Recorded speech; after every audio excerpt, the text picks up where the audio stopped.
Bom dia a todos.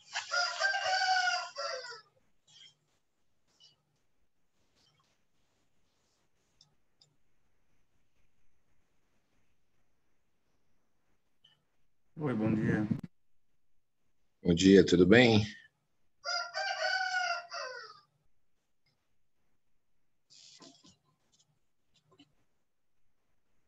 Tudo bem?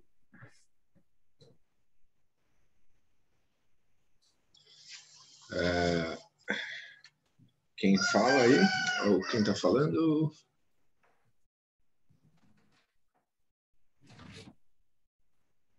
Jucimar falou, Pedro? Acho que Oi, Jucimar, Ismar, do trabalho e avaliação da qualidade, né? Isso. Ah, tá. Eu não sei se a gente já pode começar. Vou esperar o host aí, acho que é o Pedro, né? 10 horas, né? 10h10, né? O início. Isso, 10h10. Certo. Então, tudo bem, Jucimar?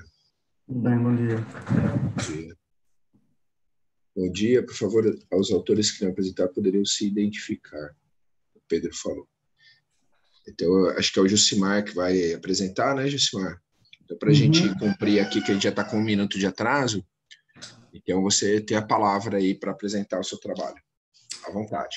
Tá bem. No caso, eu compartilho a tela, né, aqui. Uhum.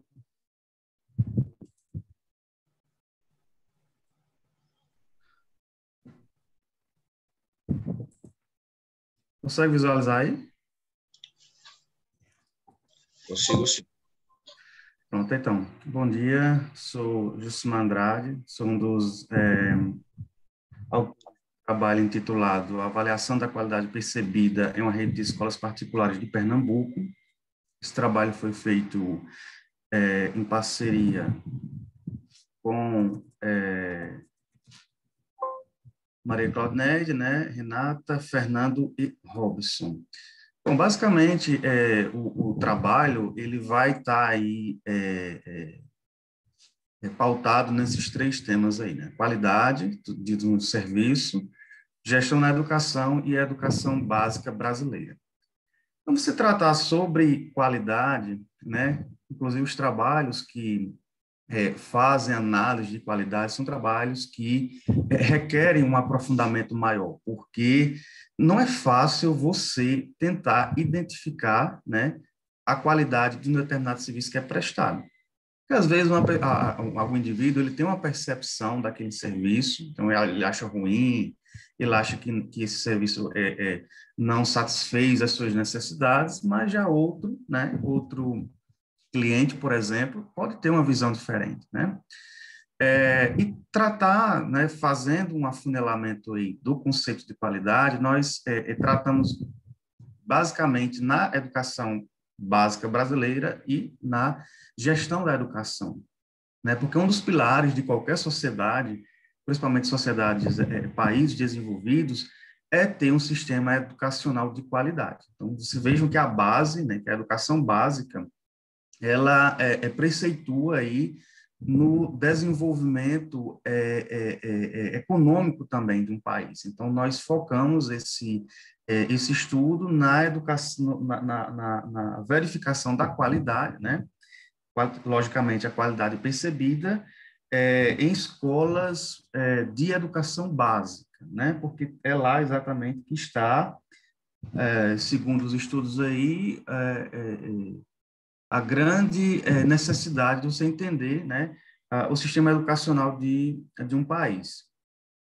Então, o problema é bem simples, né? Qual a qualidade percebida pelos os usuários da educação básica de uma rede de escolas particulares no estado de Pernambuco, né? Nesse caso aí, nós utilizamos essa amostra pelo acesso, né? A primeira autora, ela teve acesso a essas escolas, ela trabalha na Secretaria de Educação, então foi um processo, assim, mais fácil de ser conseguido. Eu trouxe um resumo aí da metodologia, né? Basicamente, na região metropolitana de Recife, né? Existem em média 7 mil estudantes, né? Desses 7 mil estudantes, eles estão alocados em média, em 12 escolas privadas que oferecem a educação básica nos primeiros anos iniciais, que foi o foco do estudo. Nesse caso, nós selecionamos uma amostra de quatro escolas, né, em decorrência aí do acesso a essas informações, né, de acesso aos dados e aplicação de questionários. Então, o questionário ele foi um questionário aplicado a 120 pais e responsáveis, né, via WhatsApp. Eles responderam as perguntas lá sobre a qualidade que eles percebiam nessas escolas. O método utilizado foi a escala SERV-QUAL, né, que é uma das principais metodologias utilizadas para avaliação de serviços, né, prestados, qualidade do serviço prestado. E a região geográfica, como eu já falei, foram as 4 cidades aí que compõem a região metropolitana de Recife, né? Recife, Paulista, Jaboatão dos Guararapes, Igaraçu e Jaboatão, certo? Bom, então, o que é a metodologia SERV-QUAL? Né? É uma das principais ferramentas de maior projeção e uma das mais utilizadas para avaliar a qualidade de serviços, né? Então, se você buscar na literatura aí, você vai encontrar vários trabalhos que utilizam a escala SERV-QUAL para tentar mensurar a qualidade de um serviço que é prestado em várias áreas aí, em vários setores. Nós, logicamente, que focamos na educação. Então, ela consegue mensurar, basicamente, o serviço que é prestado a um consumidor utilizando duas lógicas bem simplificadas, né? Você vai verificar, mensurar a expectativa e a percepção. Ou seja, você tem, no primeiro questionário, numa primeira avaliação, tentar avaliar a expectativa que aquele cliente, né, o que aquele consumidor ele tem por um serviço prestado, e no final você tem aí, por objetivo, verificar a percepção, né, que foi exatamente o que ele acha daquele serviço que foi prestado a ele. Então, vejo que é uma metodologia bem simples, realmente, de você verificar o serviço prestado, mas que traz aí bons resultados, né, para você entender realmente a lógica, né, desse serviço prestado. Então, essa escala SERV-QUAL, ela se baseia em 5 dimensões, né, chamamos de cinco dimensões assim, que estão relacionadas ao serviço prestado, que é a confiabilidade, né, a responsabilidade, segurança, empatia e tangibilidade. E aqui eu trouxe um resumo das terminologias. Então, veja que a escala SERV-QUAL ela pode ser representada por meio de uma equaçãozinha bem simples, né, que você tem o Q, né, que é a qualidade percebida, né?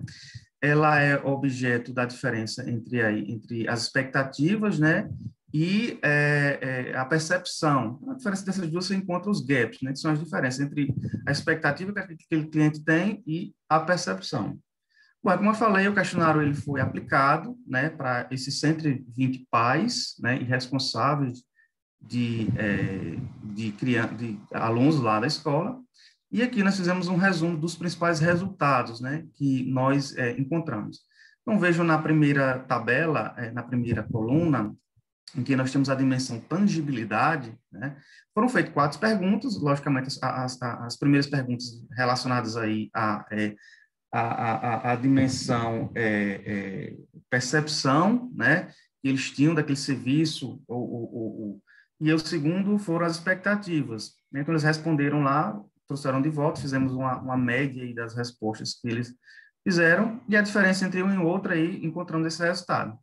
Então, vejam que a principal diferença aí foi em relação à dimensão tangibilidade, foi em relação ao livro didático, né? Primeiro, foi perguntado a eles, né? Espera-se que os livros didáticos escolhidos sejam de boa qualidade, com conteúdos relevantes, pertinentes, contextualizados à realidade dos estudantes e que sejam usados durante o ano letivo. Então, a resposta dos pais deu em média 5,81. Depois foi perguntado a eles, né, depois que os serviços foram prestados, os livros foram entregues, aí a mesma pergunta ela foi feita, né? A escolha escolheu livros didáticos com conteúdos relevantes, pertinentes e contextualizados à realidade do seu filho.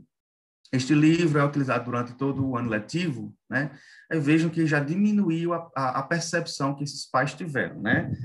Sobre o desempenho desse material didático.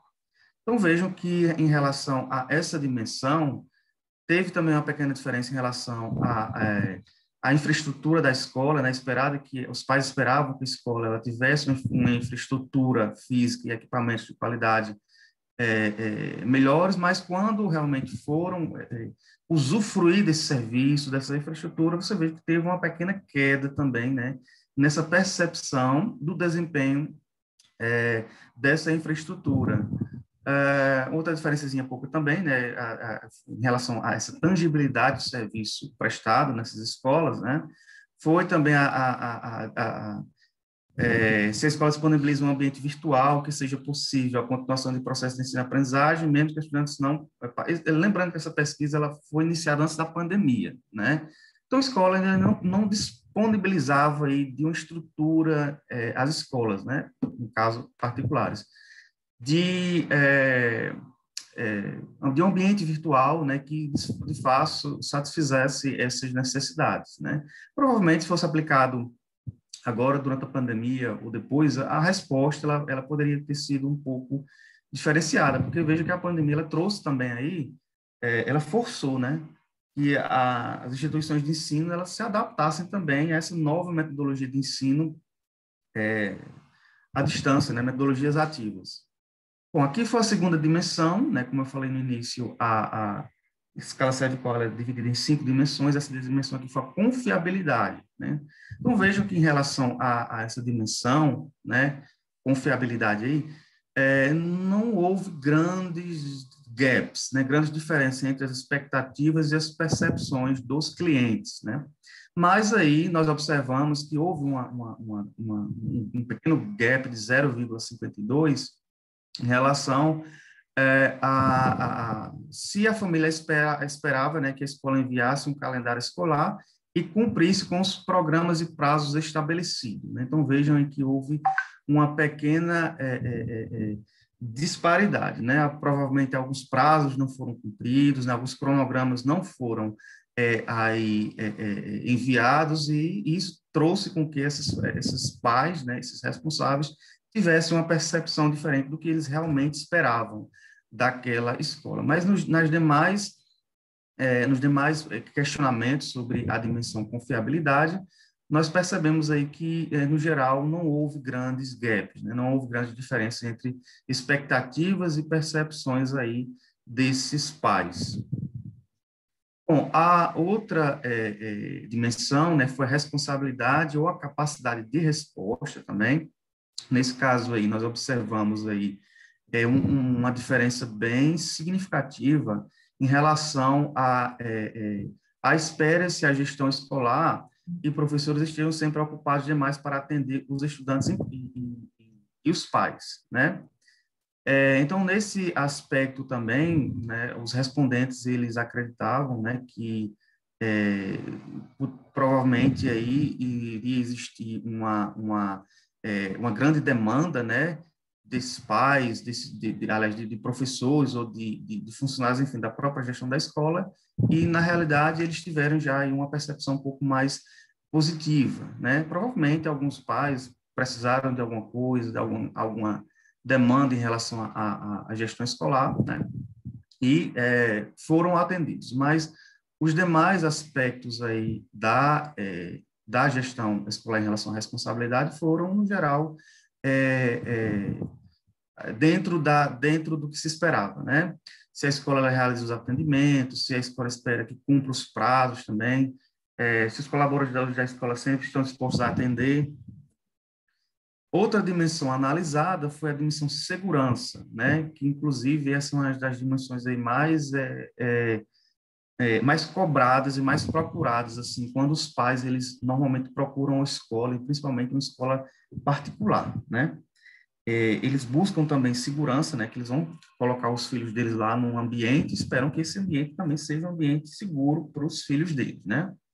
Então, em relação a essa dimensão de segurança, nós podemos perceber aí que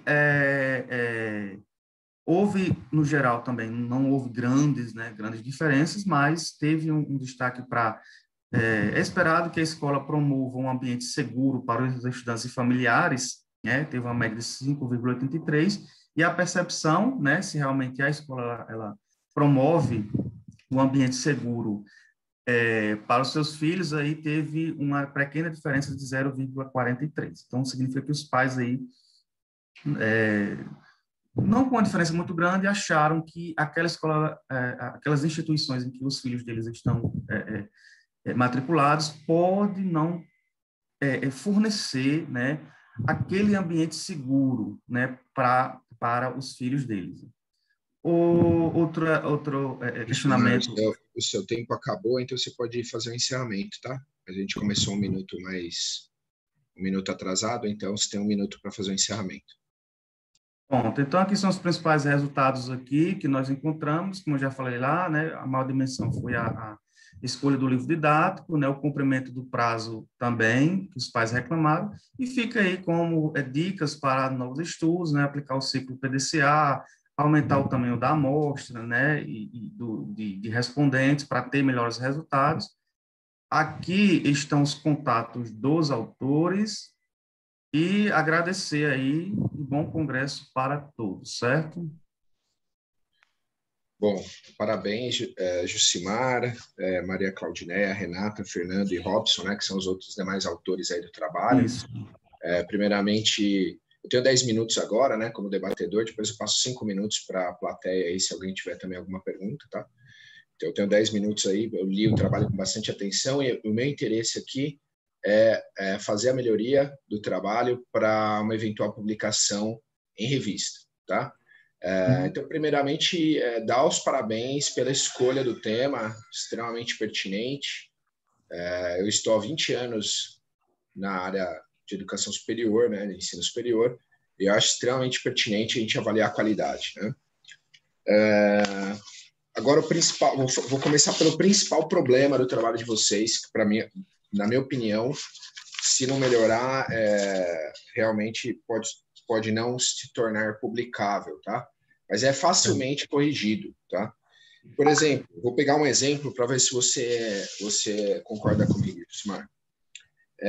Quando você fala dessas dimensões da ferramenta principal, porque o principal coração do trabalho de vocês é a ferramenta, certo? É muito legal a ferramenta, até porque eu vi, né, passo o questionário perguntando o que seria o ideal, né, 0 a 6, depois o que realmente a percepção deles de 0 a 6. As diferenças são muito pequenas, tá, de 0 a 6. Tá? Vou pegar uma diferença grande aqui, por exemplo, tangíveis. Espera-se que os livros didáticos deu 5,81, né, de 100 e poucos respondentes, certo? E a percepção 5,08, uma diferença de 0,73. Primeiro que, na minha opinião, vai existir uma tendência natural da percepção ser mais baixa do que o ideal, do que se espera em termos de ideal. Eu acho que isso é uma tendência natural. Segundo, que quantitativamente você não pode, eu estou afirmando isso, você não pode afirmar que esse número é diferente. Quantitativamente você não pode afirmar. Para você afirmar que isso, já que vocês utilizaram uma ferramenta e essa ferramenta dá uma nota de 0 a 6, utilizem uma ferramenta estatística para verificar se houve realmente diferença significativa. Porque se você tem uma amostra e essa amostra respondeu e você obteve dados quantitativos, você tem ferramentas que considerarão todas as respostas, o desvio padrão, a variância, para fazer realmente um teste entre essas duas médias, porque concorda que 5,81 é uma média, 5,08 é outra média. E a média, eu posso estar comparando 5,08 com 5,08 e são diferentes, porque tem desvio padrões diferentes, variância diferente. Então, eu acho assim que o trabalho é excelente, tem uma boa revisão de literatura, um bom problema, só que peca na ferramenta. Faz análises e inferências e afirmações em cima de algo que não dá para afirmar que é diferente. Não dá para você afirmar que 5,81 é diferente de 5,08, tá? Porque você não está considerando aí desvio padrão, variância e tal. Então, para uma revista, e esse é o ideal, né? Que você passe por um congresso para receber críticas realmente, para depois, digamos, imortalizar numa revista, certo? Porque o trabalho publicado está publicado, você não pode publicar em mais lugar nenhum, tá?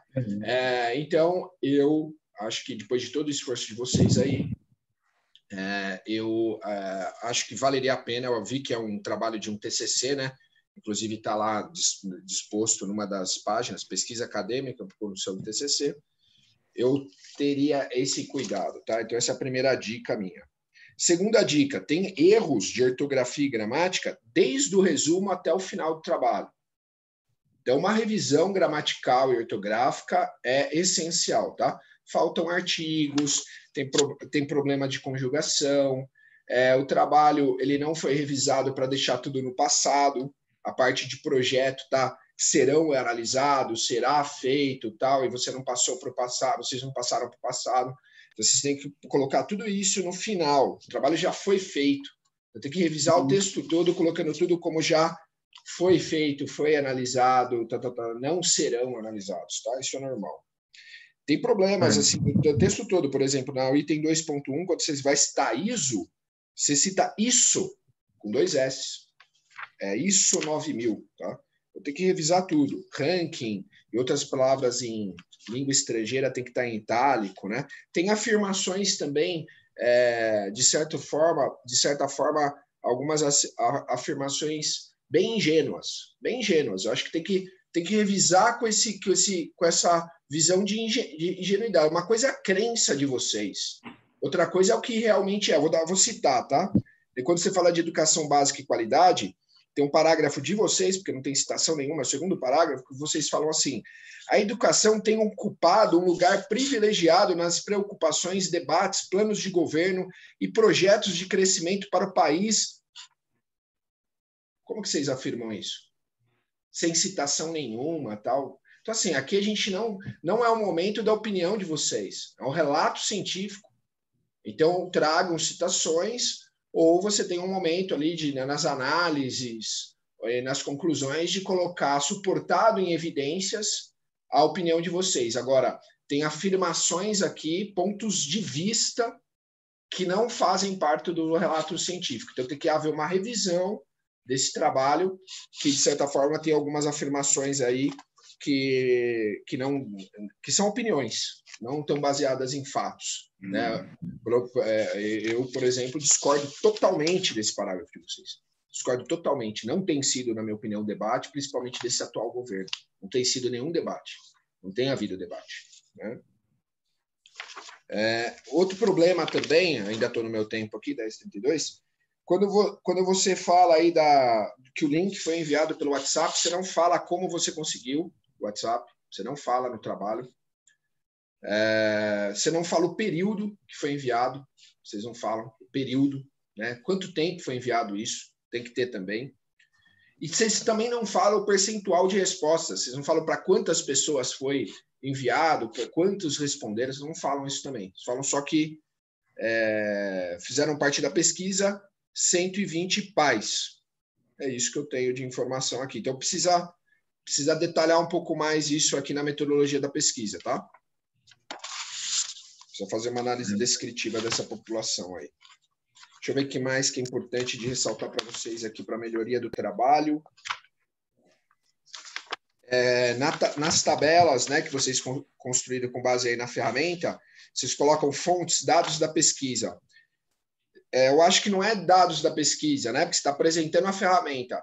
Eu acho que é adaptado, porque a ferramenta tem uma ideia de divisão ali, mas você, pelo que eu percebi, você vai lá e pega essa ferramenta e adapta dentro desses módulos, dentro desses blocos, pelo menos que eu entendi que vocês passaram, que eu não conhecia a ferramenta, vocês adaptam para questões que vocês querem fazer, né? Para ficar uma ferramenta útil, que ficou perfeita, ficou muito legal. Mas eu acho que tem que explicar um pouquinho melhor, e a fonte eu acho que não é dado da pesquisa, então é adaptado dessa ferramenta, né? Eu acho legal também, eu tenho mais um minutinho aqui, deixa eu ver o que é importante também. E na tabela 6, eu entendi o item 13, que vocês colocam, é esperado que a gestão escolar e professores estejam sempre ocupados demais, sejam sempre ocupados demais para atender os estudantes e pais, quer dizer, parece negativa, e parece que quanto mais ele concorda com isso, vocês avaliaram positivamente. Então, dá uma revisada nisso, ficou um pouco confuso isso. Porque o esperado 273, quer dizer, espera-se pouco mesmo, não espera-se que eles estejam ocupados. Não espera que... Por isso que foi de 0 a 6, 273. Espera-se que eles tenham tempo. Né? E eu acho que muitos respondentes acabaram entendendo dessa forma como eu entendi. Senão não seria tão baixa a nota. E aí ela teve depois 362 na percepção, e vocês avaliaram isso como positivo. Não sei se é positivo. Então, dá uma revisada. Eu acho que essa questão ela ficou um pouco estranha. Eu acho que quanto mais se concorda, na verdade, é ruim, na minha opinião, porque eu estou concordando que os caras têm que estar ocupados para me atender. Então, dá uma revisada. Todo o resto está num sentido positivo, de quanto mais avaliar, melhor, melhor. Essa parece que quanto mais eu concordar, é pior. Porque a pergunta foi feita numa forma que, olha, ele está muito ocupado. Tá? Então é isso, são minhas considerações, parabéns. E agora no trabalho também, só para encerrar, porque acabou meus 10 minutos, você falou de sugestões futuras agora, Jusimar, na apresentação, mas no trabalho não tem. Não tem as sugestões para futuras pesquisas, não tem. Só está falando da utilização de PDCA e a utilização prática dessa pesquisa dentro de escolas, ali você está falando, né? Para pegar e usar essa pesquisa lá dentro das escolas, tal, para ajudar no planejamento estratégico para atacar os gaps, os principais gaps. Mas você não fala das futuras pesquisas, como você falou, você acha que deu 1 ou 2 exemplos aí, tá? Inclusive eu tinha colocado.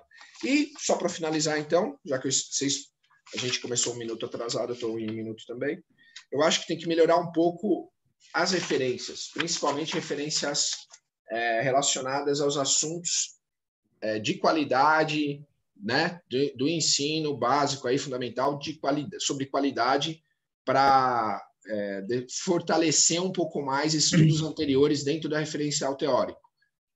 Fortalecer um pouco mais isso e discutir um pouco mais, sabe? Só apresentou as diferenças e não discutiu, não aprofundou. Dá para fazer um focus group, dá para fazer uma entrevista, quer dizer, isso até pode ser as sugestões para...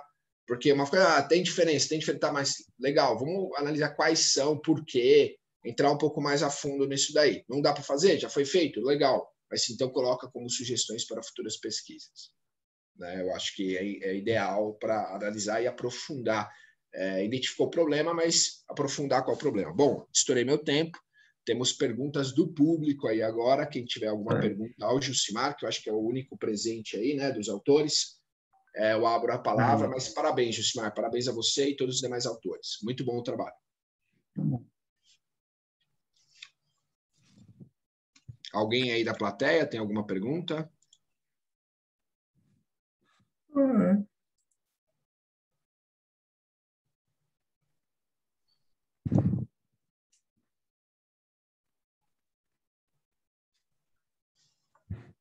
Não?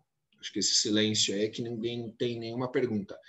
Então, Jusimar, você mesmo como autor aí, eu falei muita coisa, porque eu tenho só 10 minutos. Pronto, Se você tiver alguma dúvida aí, pode me perguntar. Vou deixar o meu e-mail aqui para você também, aqui no chat. Exatamente. Essas considerações suas realmente são pertinentes, a gente já tinha, porque é um projeto de pesquisa, a gente está melhorando realmente essa questão da referência, eu tinha até falado com a autora para a gente procurar mais trabalhos, essa questão da amostra também realmente, como a gente juntou do trabalho, então algumas coisas faltaram, essa da estatística realmente é muito interessante, a gente não tinha esse posicionamento, mas de fato faz sentido, né? Uma simples diferença de médias não significa necessariamente que você tenha aí essas diferenças, né? Então, vamos melhorar isso aí também, fazer essa revisão gramatical também, as referências, mas foram realmente considerações muito boas e a gente vai providenciar para melhorar e ver, né, uma possível publicação do trabalho. Certo? Só agradecer também. Inclusive, Jucimar, tem trabalhos, tá? Tem teses que falam sobre qualidade, práticas de gestão escolar. Tem bastante coisa sobre isso, tá? Se você procurar. Isso é um tema bem discutido também, que usa a ferramenta, né? Isso, com certeza.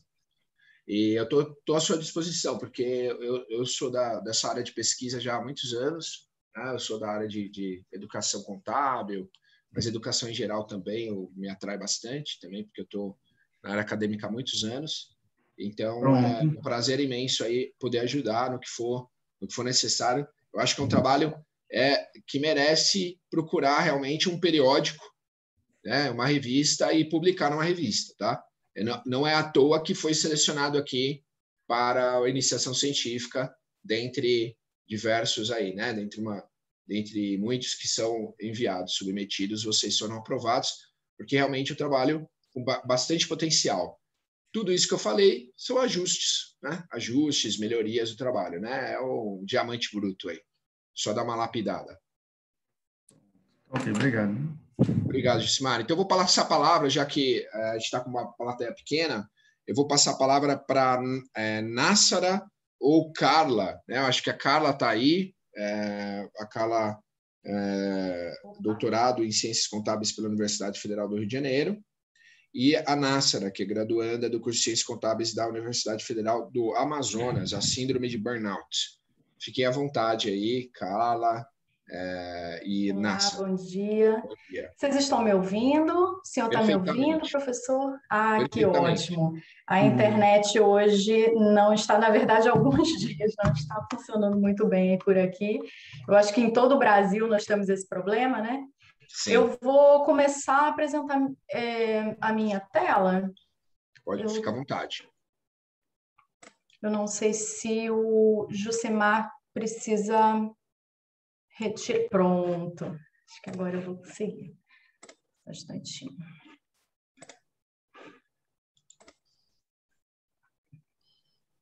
Vocês estão conseguindo ver minha tela? Sim, perfeitamente. Fica à vontade. Ótimo, muito obrigada. Você tem em torno de 15 minutos, cara.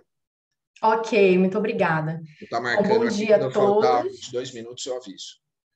Tá certo, obrigada.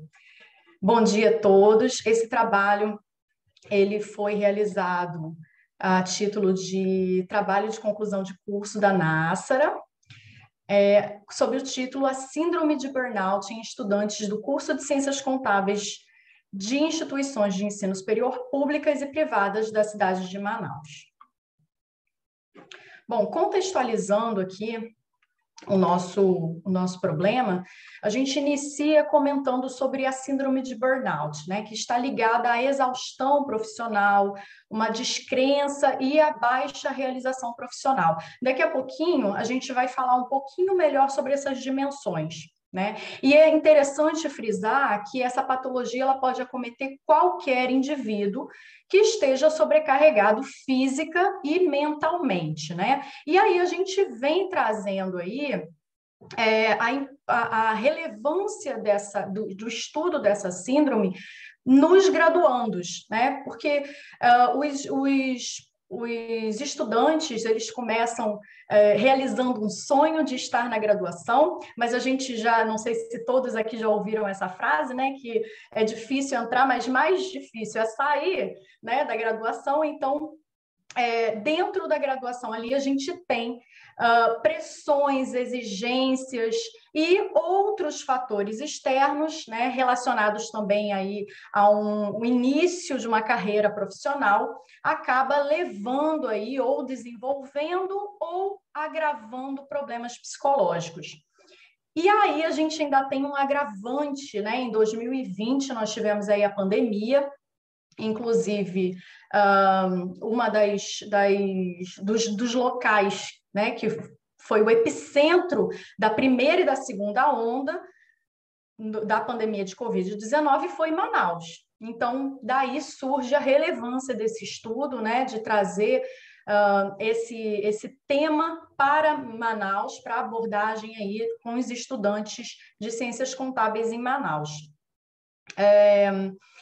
Por conta dessa pandemia, nós tivemos diversas adaptações dentro das universidades, tanto professores quanto alunos. Aqui o foco é alunos, né? Mas sabemos que por conta de adaptações, né? Principalmente na rotina desses estudantes, pode ter aí acarretado num aumento ou um desenvolvimento de problemas psicológicos desses graduandos. Surge, então, a questão de pesquisa. Em que medida os estudantes universitários de Ciências Contábeis da cidade de Manaus estão expostos à síndrome de burnout? Com os objetivos, primeiramente, nós pretendíamos, né, e identificamos a predominância dessa síndrome junto aos universitários. Também verificamos a associação de fatores sociodemográficos e acadêmicos com essa síndrome. E verificamos também se um cenário pandêmico, né, principalmente fatores relacionados à pandemia, poderiam estar aí desencadeando sintomas da síndrome, né? Qual a associação dessas variáveis relacionadas à pandemia com a síndrome.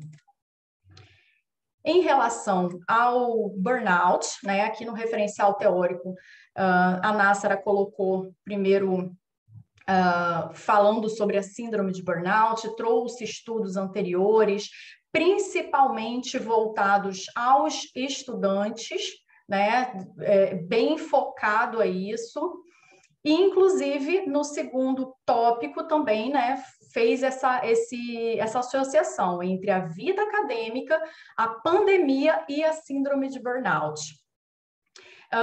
E nesse caso aqui, falando um pouquinho mais sobre a síndrome de burnout e as 3 dimensões, nós temos primeiramente a exaustão emocional. A exaustão emocional é aquilo relacionado a sentimentos de exigência, das pressões. Então, existe aí uma exaustão física e mental e psicológica. A descrença, ela tem relação com o sentimento de não estar vendo mais sentido em estar fazendo aquele curso, em estar estudando aquilo ali. E a dimensão sobre eficácia profissional é um sentimento que o estudante pode ter de se sentir incompetente. Então, sintetizando aí a síndrome de burnout. Em relação à metodologia, nós tivemos uma amostra de 130 graduandos, tanto de instituições privadas quanto públicas. O número maior, né, de graduandos da universidade pública é justificada principalmente por conta da acessibilidade, né? Nós somos da Universidade Federal do Amazonas, então acabou tendo mais contato com essas pessoas, por isso o número mais alto da universidade pública. O questionário foi passado no ano de 2020, então ainda não tinha havido a segunda onda, né? Foi após a primeira onda mesmo, e foi passado o questionário por e-mail, por grupo, redes sociais, WhatsApp e várias outras formas, mas bem relacionada. Não teve contato físico, né? Nós não tivemos contato físico com os respondentes. O estudo foi baseado no estudo de Pelez e outros autores de 2017 e Carlotto e Câmara de 2006, mas lembrando, né, que esses artigos foram todos relacionados, sim, com estudantes de ciências contábeis, mas não envolveram a pandemia. Então, por isso aí essa importância de estar falando, né, e a diferença desse artigo para os outros, né, para os demais. Assim como esses artigos, nós utilizamos um questionário. O questionário foi baseado no Maslach Burnout Inventory, voltado para os estudantes, e relacionamos aí as 3 dimensões, exaustão emocional, descrença, eficácia profissional, mas também tivemos questões, né, algumas perguntas relacionadas ao perfil do respondente e tudo relacionado à pandemia, né, coisas relacionadas à pandemia. Em relação ao tratamento de dados, nós utilizamos estatística descritiva, regressão logística e, em relação às variáveis, nós vimos o tipo de aula, se era presencial, se era online ou se era híbrida, turno, vespertino, noturno, período, se a instituição de ensino superior era pública ou privada, se havia dificuldade nas aulas remotas, idade e local, se havia local adequado nas aulas remotas. Partindo agora para os resultados, primeiramente, nós trouxemos essa tabela que mostra a frequência de alteração nas dimensões da síndrome de burnout. Nesse caso, chama atenção aqui o percentual de 52,31%, aproximadamente 52%, de pessoas, né, de estudantes que apresentaram, sim, alteração nessa dimensão exaustão emocional. A descrença foi um pouquinho menor, mas também é um número significativo de aproximadamente 25%.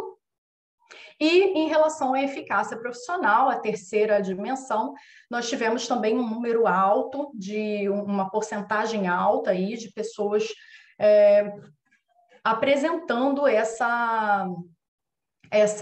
esse problema relacionado à eficácia profissional, de 46% aproximadamente. Esses números, esses valores, né, principalmente porcentagem, foi bem acima do que nós identificamos no trabalho de Pelez e outros autores. Em relação a essa alteração, né, relacionada às dimensões, nós dividimos a amostra em 3 grupos. No primeiro grupo, apenas aqueles estudantes que apresentaram alteração em apenas uma dimensão. Esse valor, né, esse percentual, ele acabou sendo menor do que o Peleias e outros autores de 2017 apresentou. Por quê? E isso é interessante frisar, né? O número foi menor, a porcentagem foi menor, e isso significa que se uma porcentagem menor ficou em apenas uma dimensão, isso quer dizer que nas outras dimensões isso aumentou, né? O grupo 2 e o grupo 3, ele vai aumentando, né? Ele vai piorando a situação desses estudantes em relação ao burnout. Em relação ao grupo 2, e foi realmente observado isso, um aumento em relação ao estudo de Pelez et al. De 2017, esses estudantes, os estudantes que estão no grupo 2, eles tiveram alteração em duas dimensões, e em uma delas, necessariamente, seria a exaustão emocional.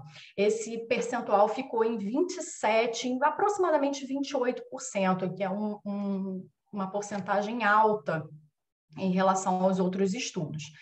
E o grupo 3, que é aqueles que compõem, né, os estudantes que mais têm probabilidade de estar passando por uma síndrome de burnout, que são os estudantes que apresentaram alteração nas 3 dimensões.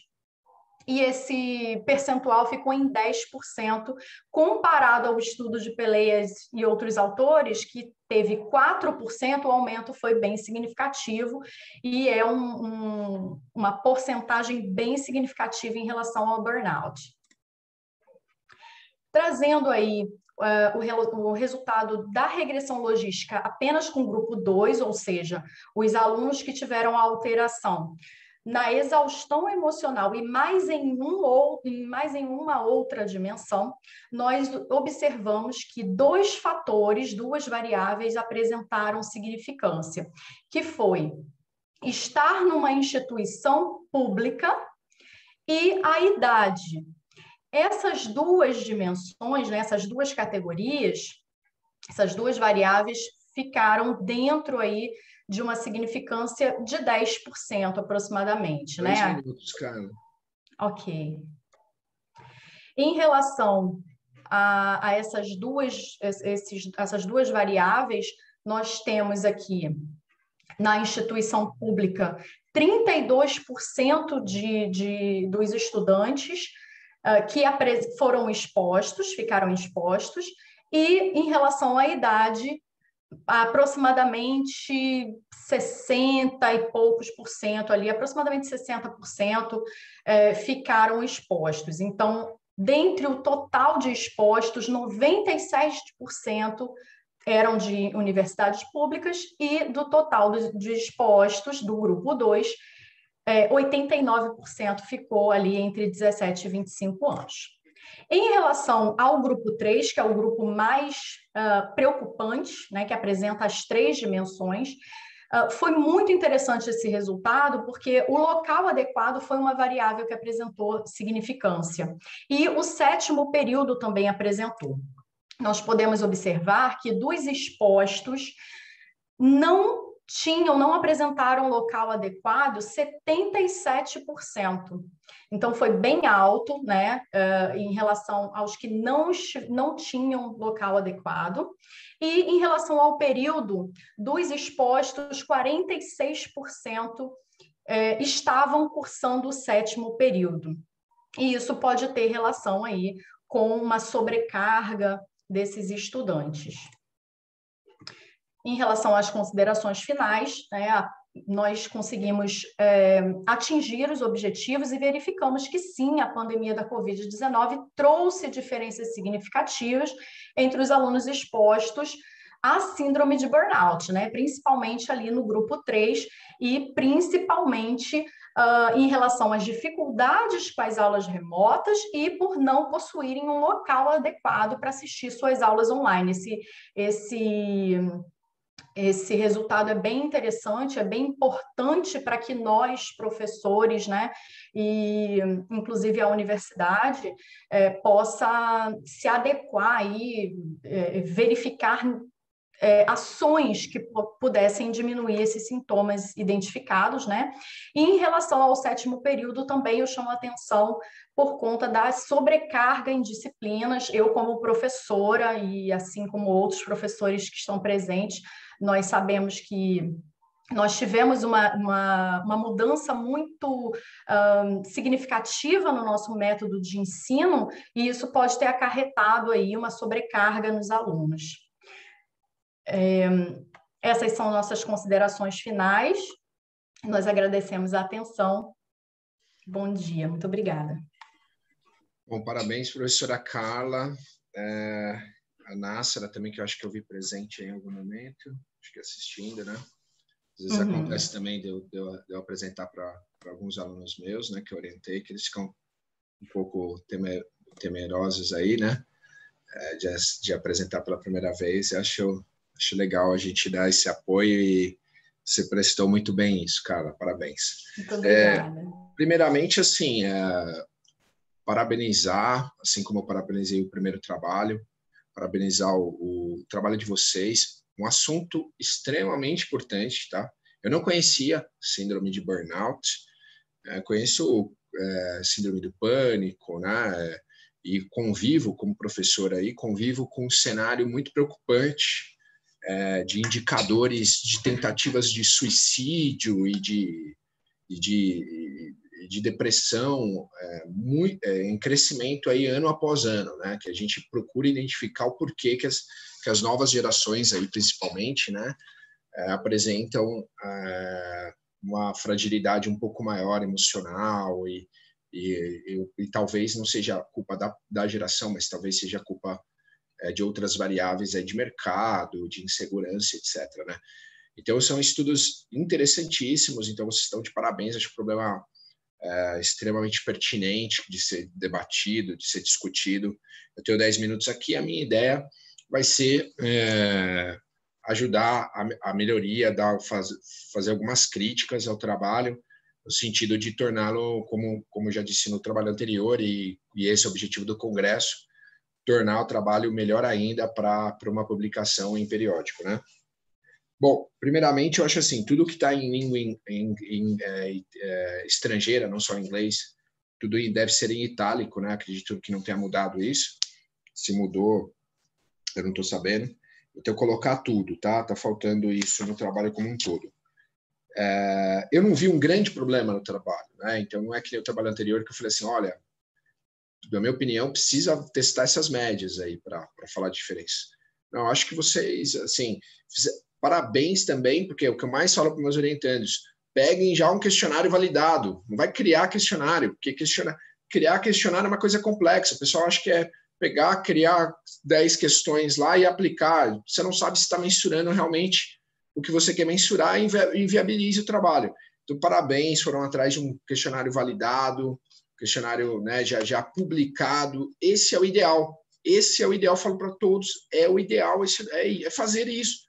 Às vezes é ao contrário, né? Às vezes os orientandos, os alunos acham que fazer isso, estou copiando, não tem nada a ver, isso não é plágio. Plágio é você pegar uma citação lá, pegar uma parte do texto e falar que é sua. Você pode até pegar e citar diretamente, tá? Tem uma confusão, né? Você que é professora, cara, você deve orientar também, sabe disso. E aí eles confundem, né? O que usar, o que não usar. Então, quer dizer, protocolo de pesquisa se deve usar, senão não tem comparabilidade. Questionários validados se deve usar, sim. Procurar questionário, não criar um questionário. Último caso, criar, né? Então, parabéns, fantástico, né? Quando eu vi aqui, fiquei muito contente que vocês pegaram um aí, internacional, inclusive, né? Que foi traduzido pelo outro estudo. Eu acho assim, onde que tem que melhorar principalmente, né? Além de revisão ortográfica, eu não vou ficar citando aqui, mas tem, tá? Gramatical, ortográfico. A parte de metodologia precisa melhorar. Acho que precisa melhorar a metodologia. Então, precisa, por exemplo, vocês falam aí, você falou, né, professora, as formas, WhatsApp, e-mail, tal, no trabalho não tem essas formas. Tem que colocar. Também não tem, fala dos 130 alunos, não fala o percentual que foi enviado. 130 é percentual de quantos? Não fala, né? Então, isso é importante a gente saber, porque isso é um viés da pesquisa, né? Se foi 130 de 200, putz, que legal. Agora, 130 de 5.000, putz, que pequenininho, né? Então, tem que saber isso daí, é importante. Período também, né? O período que foi enviado, né? Então, essas coisas tem que se atentar na metodologia aí, né? Cada tópico, isso é um detalhe, mas é uma coisa que eu gosto como leitor. A cada tópico que vocês vão começar, por exemplo, análise de resultados, aí vem 4.1, 4.2, eu não sei se vem 4.1 a 3 ou 4.1 a 4.10. Então, insere um parágrafo falando, olha, nesse tópico trataremos dos seguintes assuntos. Tratar-se-á, se tratará, né? Mais aqui que eu anotei. Software que foi utilizado também, vocês não dizem. Não dizem, tá? Se fala só que foi seleção de variáveis stepwise no grupo 2, eu procurei software, não sei se é SPSS, Views, não sei qual que vocês usaram, precisa colocar. Foi o Stata, mas realmente essa informação não está aí. Não está no trabalho. Vamos... Uhum. Gostei muito eu particularmente gosto muito da análise por tabelas, assim, mostrando e analisando, ficou legal. Apesar de que eu acho que dá para dar uma aprofundada, né? Um pouquinho maior, assim, em alguns temas, principalmente no final, né? Quando aparece as variáveis e quando faz essa exposição, né? Trazendo aí, olha, os de faculdade pública estão mais expostos, né? A falta de local, o 7º período está mais exposto. Tentar dar uma aprofundada nisso, talvez seria interessante, né? Tentar entender o porquinho da razão aí, ou colocar, não é possível mais, não temos mais contato. Então tá, então colocar como sugestões para futuras pesquisas. Que eu vi que vocês colocam, mas colocam, né? Recomenda-se maiores estudos, colocam sim. Então, são essas as minhas singelas aí contribuições. Parabéns, gostei muito do tema, inclusive vou passar também a sugerir esse tema aí para meus orientandos, síndrome de burnout, gostei do assunto. Outra coisa que eu senti falta um pouco também, talvez um referencial teórico, falar a essência de síndrome de burnout, né? Quem que descobriu a síndrome de burnout, né? Não tem, também não achei isso daí. Falei, síndrome de burnout é discutida aí citaram alguns trabalhos, mas não disse a essência dessa síndrome aí. Eu acho que, por ser pelo menos para mim, desconhecido, nunca eu tinha ouvido falar, acho interessante. Agora nós temos aí, então, 5 minutos para perguntas do público. Fiquem à vontade, pessoal. Alguém tem alguma pergunta? Quer colocar, não quer falar, quer colocar no chat aqui, eu leio. O Jucimar deu parabéns aí, ó. Parabéns pela pesquisa, Carla, a Fernanda deu também, né? Tá o meu e-mail pessoal aí para vocês, tá? Caso queiram alguma ajuda aí. Gostei muito dos 2 trabalhos, foi um grande prazer ler os 2 trabalhos. Não? Bom, então, caso você queira rebater alguma coisa, Carla, me explicar alguma coisa, ou não entender alguma coisa que eu possa deixar um pouco mais claro, mas eu, assim, acho que o trabalho para uma revista, né, se tratar um trabalho de iniciação científica, fazendo pequenas melhoras aí, atinge uma revista B3, B4, né, não sei, talvez por ser um trabalho de iniciação científica, é um pouco mais difícil a gente pegar uma revista de nível A, mas boas revistas, sim. Eu acho que tem boas revistas, que é muito bem-vinda, são muito bem-vindos esses assuntos, da forma como foram tratados. Estão corretos, né? Metodologicamente corretos, começo, meio e fim, objetivo bem claro, problema bem claro, tudo conectado. Então, quer dizer, já foi feita uma triagem, né? Por estarem aqui. Então, parabéns a vocês. Essa triagem vocês já passaram. E agora eu acho que o objetivo é dar continuidade e tornar, como eu costumo dizer, nunca vi ninguém falar isso, mas eu refletindo, comecei a falar bastante, imortalizar o trabalho, né? Não que já não esteja imortalizado nos anais, né? Já está imortalizado, porque você vai procurar os anais. Eu participo desde o primeiro congresso, que era seminário, desde 2001, quando eu estava no mestrado, eu participo desse evento aqui.